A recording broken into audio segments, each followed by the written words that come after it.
Pada waktu itu sahabat-sahabat itu duduk bersama Rasulullah. Ini sudah saya yang terangkan, tapi saya pertajam lagi ya. Datanglah seorang sahabat, salah satu seseorang namanya Abdullah bin Safwan. Bertanya, dia datang langsung Rasulullah, ini ahli surga. Nah ini sahabat-sahabat tadi, mereka tidak tahu kumpul, tidak tahu kalau perang kok ahli surga gitu ya. Ketenggengan semua. Besoknya datang lagi, tetap Rasulullah mengatakan ini ahli surga. Sahabat ini bingung, amalan apa sih? Kan gitu ya? Mungkin sing perang sing ngopo sama Rasulullah belum dinas ahli surga lah, itu wis ahli surga. Mau tanya sama Rasulullah sungkan ya, langsung dia ngintip ke sana minta izin tidur di rumahnya. Mau ngintip opo sing dilakoni. Kan gitu ya? Nah, baru diintip, loh gak tangi bengi wong. Sunat-sunatnya juga gak nambah. Terus pikirannya positif thinking, oh, mungkin dia capek ini, mungkin besok. Menit pancet aja nggak berubah. Sampai 3 hari tidak pernah nambah-nambah sholat.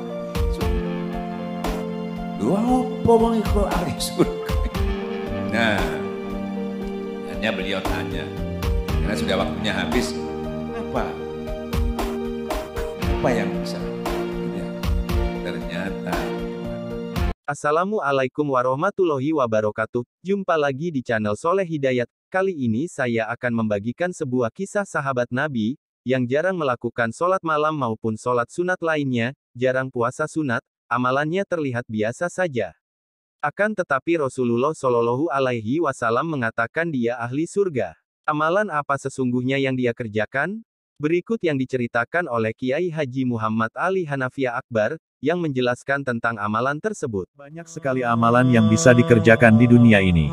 Setiap amalan mengandung ganjaran kebaikan. Bahkan lewat amalan-amalan tersebut bisa mengantarkan dirinya menjadi penghuni surga. Termasuk mengerjakan amalan sunnah seperti sholat malam dan puasa. Semua amalan tersebut dilakukan bertujuan untuk mendekatkan diri kepada Allah Subhanahu wa Ta'ala dan mengharapkan ridhonya. Namun, ternyata meskipun bukan ahli ibadah, seseorang pun bisa masuk surga. Ada satu cerita dalam Musnad Imam Ahmad sebagaimana seorang sahabat yang ada di riwayat Abdullah bin Umar, Abdullah bin Al-Esh, ada juga riwayat Abdullah bin Amru. Inti dari riwayat tersebut adalah bahwa ketika berkumpul dengan para sahabat, Rasulullah Shallallahu Alaihi Wasallam menyebutkan seseorang yang merupakan ahli surga.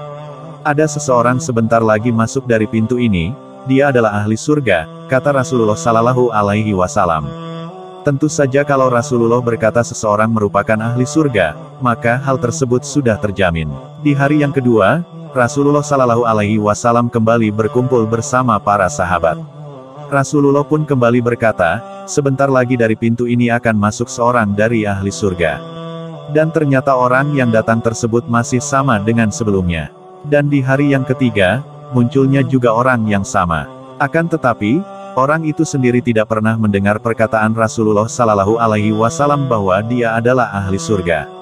Begitu dia keluar, ada salah seorang sahabat yang mengikutinya. Karena penasaran, sahabat tersebut meminta agar diizinkan menginap di rumah ahli surga tersebut. Alasan sahabat itu ingin menginap adalah, agar bisa mengamati amalan apa yang dikerjakan sehingga orang itu bisa menjadi ahli surga.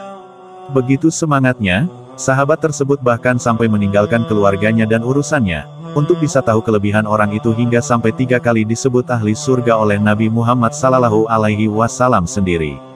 Setelah sang sahabat mengamati orang tersebut sepanjang malam, ternyata tidak melaksanakan sholat malam atau tahajud. Tidak hanya itu, keesokan harinya pun orang itu tidak berpuasa. Setelah diikuti selama 3 hari namun, kelihatannya biasa-biasa aja. Sholat malam tidak ada, puasa pun tidak ada. Hingga saking penasarannya, sang sahabat pun bertanya langsung tentang amalan apa yang sebenarnya dilakukan orang itu sehingga dijamin masuk surga oleh Rasulullah Sallallahu Alaihi Wasallam. Orang itu berkata, apa yang Anda lihat, itu saja. Tidak ada kelebihan apa-apa.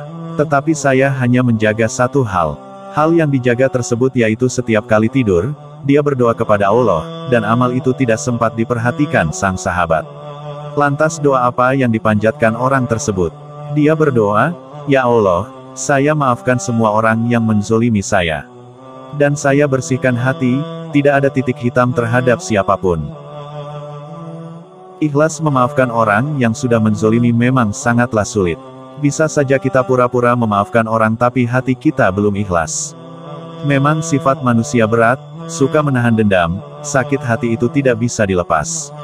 Namun begitu manusia bisa mempunyai sifat rendah hati seperti ini dan menjadi manusia istimewa yang ikhlas memaafkan, maka Allah pun akan menghargainya. Saya damaikan hati saya setiap saya berhubungan dengan manusia, ya toh, apalagi waktu siang itu berhubungan, ada yang menjengkelkan, kan kita dalam hidup itu gitu.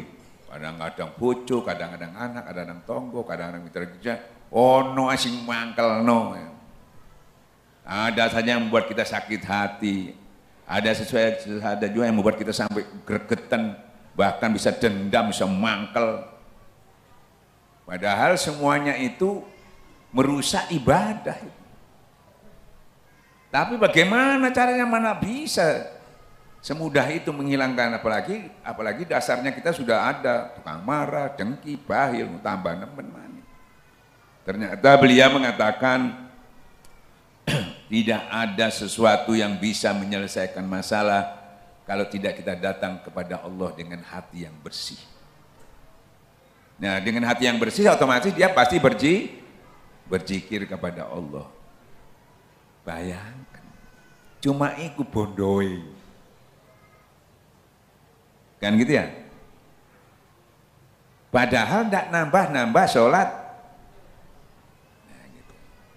قد أفلح من زكاها وقد خاب من دساها. Dukung channel ini dengan subscribe, dan jangan lupa nyalakan loncengnya, akan ada video-video baru yang mungkin Anda suka. Kalian boleh membagikan video ini ke saudara maupun teman, karena berbagi itu kebaikan. Semoga Allah membalas kebaikan Anda.